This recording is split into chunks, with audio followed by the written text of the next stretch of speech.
Bonjour tout le monde, j'espère que vous allez bien, j'espère que vous vous portez bien, j'espère que vous allez bien, j'espère que vous avez bien commencé la semaine pour nos compatriotes qui sont établis en Algérie alors que nous sommes nous au week-end. Tout à l'heure, nous avions commencé cette journée du 5 février 2023 par une émission importante sur ce qui se passe à la prison militaire de Blida. Alors nous allons passer à un autre registre, le registre des polémiques stériles malheureusement et des polémiques inutiles en Algérie. À la base, comme nous avons un tas de problèmes dans notre pays, مشاكل عديدة وملفات عديدة, des problèmes que nous avons, Allah يبارك. Mais les Algériens et les Algériens, quelques Algériens et les Algériens maintenant, qui sont de plus en plus nombreux malheureusement, trouvent le temps nécessaire pour polémiquer sur un écrit, sur une chronique, sur un texte. Justement, je vais parler d'une chronique. Une chronique qui a été écrite par le célèbre journaliste arabophone Saad Bouarba. غني عن كل تعريف, les arabophones algériens يقراوها مليح ويعرفوا Saad Bouarba, célèbre chroniqueur de Khabar. Durant pratiquement, depuis mon temps de jeune âge, je le connais, Saad Bouarba. Aujourd'hui, il est âgé de presque 80 ans. C'est l'un des barons de la presse arabophone algérienne. Il a été cofondateur de plusieurs quotidiens arabophones. Chourouk, Khabar, il a été parmi les premières équipes. En tout cas, il a une longue carrière derrière lui. يعني والناس يعرفوه سعد بوعقبة. هو originaire de la région de Skikda. Et je salue cette région. Saad Bouarba se trouve depuis 48 heures au cœur d'une très très très très dangereuse polémique qui a pris des relents politiques malheureusement, où nous avons eu des informations que nous n'avons pas pu confirmer. Je le dis, cette information, il faut la prendre avec beaucoup de pincettes. Alors, plusieurs sources proches de Saad Bouarba, de chroniqueur Saad Bouarba, qui a fait le bonheur donc d'Al-Khabar pendant pratiquement 20 ans, ces 20 dernières années, avec ses chroniques caustiques. Il a un style, il fait partie des rares, en tout cas, chroniqueurs arabophones qui ont la liberté de temps, qui avaient la belle plume, la plume, la plume acerbe, et il adorait titiller les décideurs, les critiquer, pour les provoquer. C'est que là, c'est un chroniqueur provocateur, mais avec un style élégant. C'est pas avec l'insulte, l'invective. C'est vraiment d'un certain niveau. Je ne fais pas.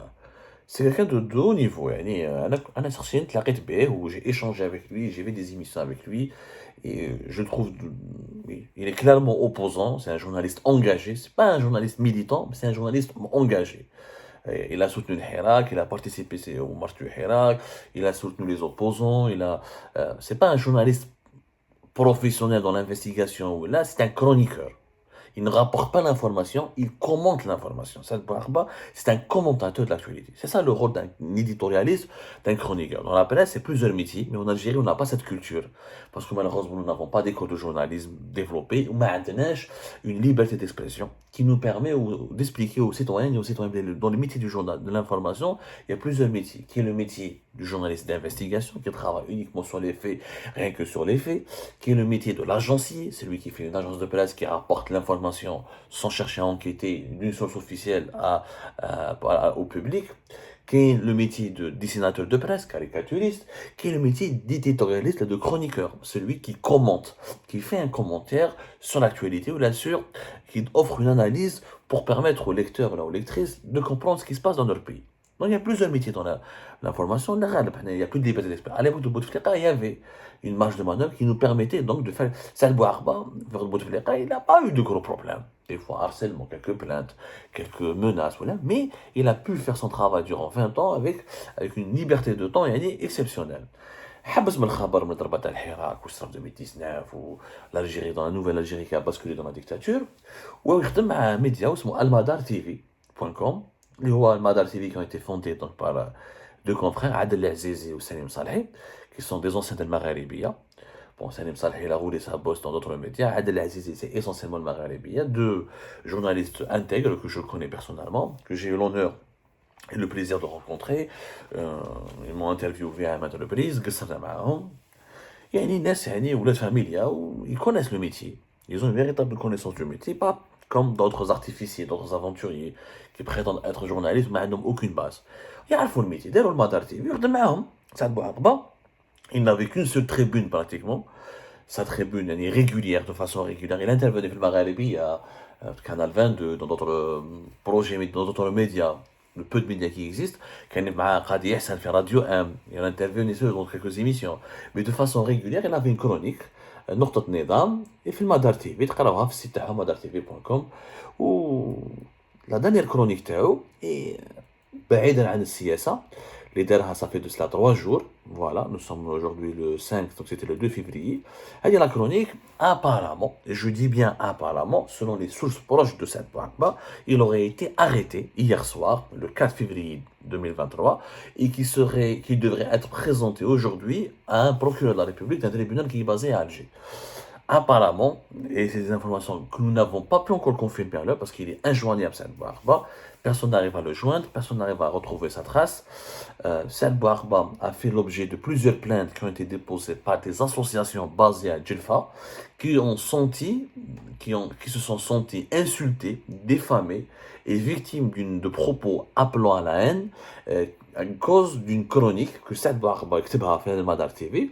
La chronique اسمها بعيدا عن السياسة, on est loin de la politique, où Saad Bouarba raconte avec beaucoup d'humour, parce que c'est ça son style, c'est le sarcasme, c'est l'humour, c'est le pamphlet, c'est la dérision. Voilà, on appelle en français la dérision. C'est un style journalistique. On appelle ça une presse d'opinion. Ça existe, et ça a existé pendant des années en Algérie. On a eu de grands chroniqueurs, le matin, le soir, le Watan, مع شوقي عماري, dans plusieurs côtés.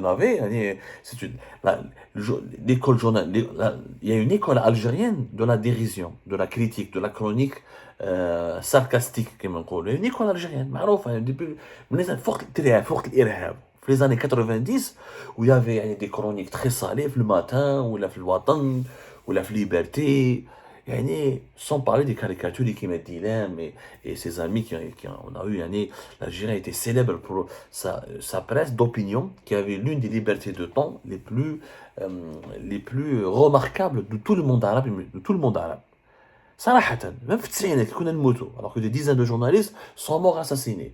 Même فوق بوتفليقة il y avait une marge, il y avait un seuil de liberté qui était exceptionnel. اليوم ما كاينش تحت. La preuve, Saad Bouarba دار في لا كرونيك تاعو هضر على الجلفة.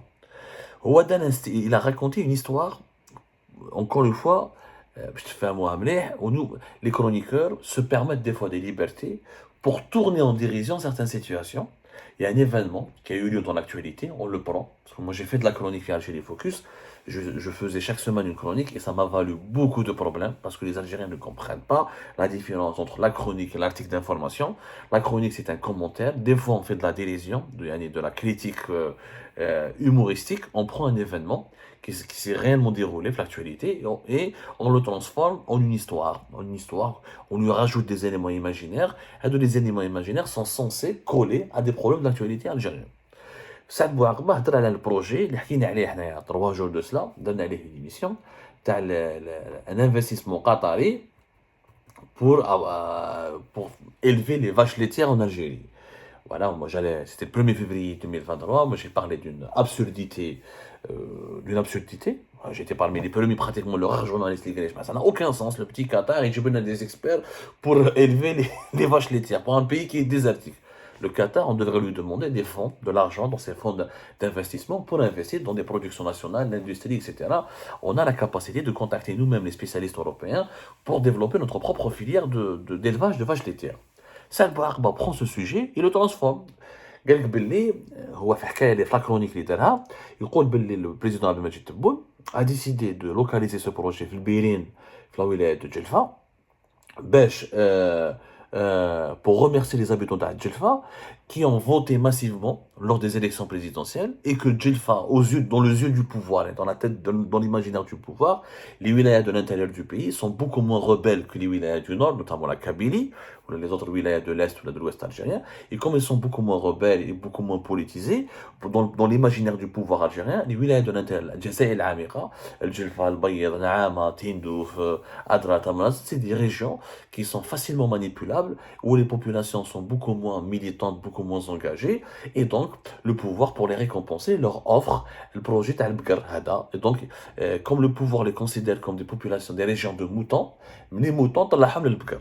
Voilà la chronique sarcastique où Yahki Bouarba qui fait, contrairement à Tebboune, comme les présidents précédents, qui m'a Bouteflika, ont géré la question régionale. C'est une question très sensible. L'équilibre régional en Algérie, c'est un véritable sujet.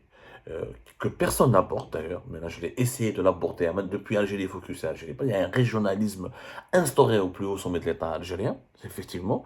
On a toujours, les décideurs algériens ont toujours voulu tenir un équilibre régional. Ils voulaient que par exemple, Boumediene, il a donné l'électroménager à Tizi Ouzou, ensuite la sidérurgie à Annaba, ensuite la fabrication des tissus de Tlemcen, à la les besoins et les qualités et les caractéristiques de chaque population et de chaque région et sa relation avec la contestation. Franchement, c'est une chronique osée. Dans l'Algérie d'aujourd'hui, elle est osée. Elle est vraiment osée. Yani, Djabel Saad Bouarba, je ne savais pas s'il voulait réellement prendre un risque, ou il était inconscient en tout cas. C'est une chronique osée dans l'Algérie d'aujourd'hui, qui criminalise la liberté d'expression, qui criminalise, parce qu'aujourd'hui, le législateur algérien, à travers les lois de 2020-2021 qui ont été adoptées en Algérie, la criminalisation des fake news, la criminalisation des discours appelant à la haine sur les réseaux, sur Internet, les autorités algériennes peuvent considérer n'importe quel article de presse comme étant un appel à la haine, comme étant une fake news, ou des procédures judiciaires, si ce n'est pas plus. Saad Bouarba n'a pas été conscient de ces enjeux, ou là il a voulu vraiment provoquer, il en avait marre, du haut de ses 80 ans, chef de l'Emakenoué, le Qadi Hassan Felhabs, Abdou Samar condamné à mort, liberté fermée, le Watan Rahir, l'Emakenoué, aucune liberté d'expression, il n'y a plus de télévision, plus de débat, etc. Peut-être que dans son inconscient, Krah, il en avait marre, il a voulu secouer le cocotier qui même voulu provoquer une polémique nationale pour relancer le combat pour la liberté d'expression en Algérie. Peut-être, je ne sais pas. En tout cas, cette chronique, elle est très osée. والناس جلفان ما فهموهاش على بالكم في les réseaux sociaux depuis 48 heures. Saad Bouarba, il est taillé en pièces, il est accusé de racisme, de régionalisme, d'avoir porté atteinte à toute la population de la wilaya de Djelfa, واش تقول بلي Djelfa خرفان, واش تقول بلي Djelfa زعما شياتين, واش تقول بلي Djelfa زعما جماعة بوصبع, وجماعة Djelfa ils sont toujours avec le pouvoir. يعني داروا له des procès en intention, وكاين un document يعني اللي خرج qui a circulé, plusieurs associations de la société civile, soi-disant société civile de Djelfa, ils ont déposé plainte au niveau de la DGSN, au niveau de la police algérienne contre Saad Bouarba.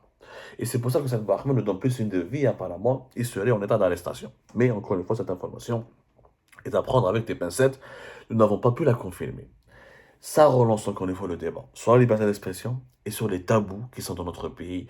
L'équilibre régional est un véritable tabou. Et je pense que nous devrions, je vais essayer d'en parler plus tard dans notre émission, c'est vraiment un tabou. Saad Bouarba a son corps défendant, il a eu au moins le courage d'aborder ce tabou. C'est vraiment con de dire que Saad Bouarba est un raciste ou de là. Saad Bouarba راهو déjà هو راهو وليد الجزائر العميقة. C'est l'enfant de l'Algérie profonde, il vient pas de Hydra ou de Sidi Faraj, il vient de Skikda. C'est un pur produit, c'est un arabophone. Il a toujours parlé au public arabophone. C'était l'une des voix qui parlait le plus à l'Algérie profonde. C'est vraiment con de l'accuser de racisme, de régionalisme, de dérive régionaliste.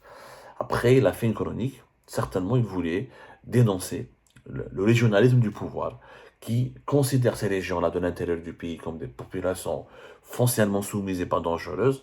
Donc, maintenant, le projet d'Al-Bgar, alors que les wilayas les plus dangereuses, qui m'a la Kabylie, qui m'a Tlemcen, qui m'a Annaba, ou les populations les plus à même de provoquer, de faire des émeutes dans le nord du pays, on essaie de leur donner des projets beaucoup plus importants, beaucoup plus prestigieux, beaucoup plus structurés qui mènent l'industrie. C'est ça le fond de pensée de la chronique de Saad Bouarba, qui a été malheureusement mal interprétée. Après, il y a des réalités sociologiques, socioculturelles, il est temps de les aborder. Effectivement, malheureusement, le pouvoir politique en Algérie, ou militaire même, considère les wilayas de l'intérieur du pays comme des territoires calmes où il n'y a pas de problème. Ça, à l'exception de la wilaya de Ouergla et de Gherdaya, les autres wilayas de l'intérieur et du sud du pays ne sont pas considérés comme un danger en Algérie. On va l'expliquer pourquoi. Ouergla, les mouvements des chômeurs, Hassim Soud, Gherdaya, à cause de la minorité mozabite, etc., les problèmes intercommunautaires qui existent. Mais les autres régions, pratiquement pour le régime algérien, ce sont des régions calmes où il a toujours assuré sa domination. D'ailleurs, c'est des régions beaucoup moins peuplées que les autres wilayas du nord du pays. Bien, même les Djelfa, ça reste quand même l'une des wilayas les plus peuplées l'intérieur du pays. C'est quand même une wilaya qui compte aujourd'hui plus de 2 millions d'habitants. Voilà, plus de 2 millions d'habitants, mais ça reste quand même très peu par rapport aux grandes wilayas du nord du pays, qui m'a Tizi Ouzou, qui m'a Strif, ou la Tlemcen, ou la Annaba, etc. Il faut comprendre, c'est des wilayas comme la la Kabylie qui تحسب Tizi Ouzou, Bdjaïa, Boumertes ou Bouira, et pratiquement 7 millions de personnes. Donc, face aux 1 million de quelques, t'as Djelfa, c'est grâce à une région yani, qui n'a pas les mêmes rapports de force aux yeux du régime algérien. Il y a aussi un électoralisme qui est puissant dans ces wilayas-là. Il est vrai que les taux de participation aux élections locales et aux échéances politiques est toujours plus important dans les wilayas de l'intérieur du pays qui mettent le Falbayr, Naama ou que les wilayas du Nord. Il y a un autre regard, une autre vision, un autre rapport à l'opposition, à la politique dans ces wilayas par rapport aux wilayas du nord du pays, c'est des faits. Hadou, c'est des faits. Mais ça ne signifie pas que je mets Djelfa Hmer ou la Broula ou la Gachiyatin ou la Bouzba ou la... Non. Les traditions politiques, ce n'est pas les mêmes. Les traditions du militantisme, ce n'est pas la même. Le rapport à l'information, à l'éducation politique, les mœurs politiques ne sont pas les mêmes.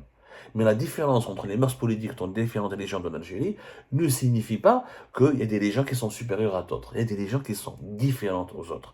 Mais c'est le régime algérien qui a établi cette supériorité des régions puisqu'il a localisé tous les projets les plus importants au niveau des wilayas du nord du pays, et notamment les wilayas qui ceinturent la Kabylie, qui m'a Alger, qui m'a Stif, qui m'a le Porch, juste pour verrouiller ou là pour contrôler ou là pour essayer de calmer pour gérer les risques d'émeutes et de contestations populaires. Vous allez me dire, c'est normal, les projets sont dans le nord, parce que la majorité de la population habite dans le nord, mais vu la croissance démographique, Djelfa commence de plus en plus à être peuplé, Ouelkla kif kif, Gherdaya kif kif, pourquoi le pouvoir algérien n'investit pas autant dans ces wilayas-là? Franchement, c'est tout un débat. Il mériterait toute une émission. Je vais essayer de revenir là-dessus tout à l'heure avec des clés, avec des chiffres, avec des faits, pour parler de la délicate question régionale et de l'ordre régional, comment il est géré par les autorités et les dirigeants algériens en Algérie. On en reparlera plus. Mais pour le moment, retenez que Saad Bouarqa ne donne pas signe de vie. Il est probablement, en tout cas selon les sources les plus proches de son entourage, entre les mains des services de sécurité. Il risque d'être présenté devant des juges ou il risque d'être incarcéré. Il faut suivre ce dossier. Après Qadi Hassan Saad Bouarqa, et malheureusement, une partie du lectorat algérien est tombée dans le piège de la manipulation. Il ne sait pas faire la différence entre un article d'information, une chronique sarcastique et de l'humour journalistique, et ça a créé une nouvelle affaire de violation des libertés publiques et de la liberté d'expression dans notre pays. On reviendra sur ce dossier. Toute ma solidarité avec Saad Bouarqa, que je connais personnellement et que j'ai connu, j'ai fréquenté. Je peux témoigner, ce n'est pas un raciste. C'est vraiment un intellectuel de qualité. هو عنده un problème مع ناس جلفة, c'est complètement idiot. Et je ne comprends pas comment les associations ne se mobilisent pas pour déposer plainte contre les établissements, les décideurs de leur wilaya qui provoquent, à cause de leur mauvaise gestion, des problèmes et des retards de sous-développement énormes. Au lieu de se mobiliser contre le sous-développement, on se mobilise contre un journaliste.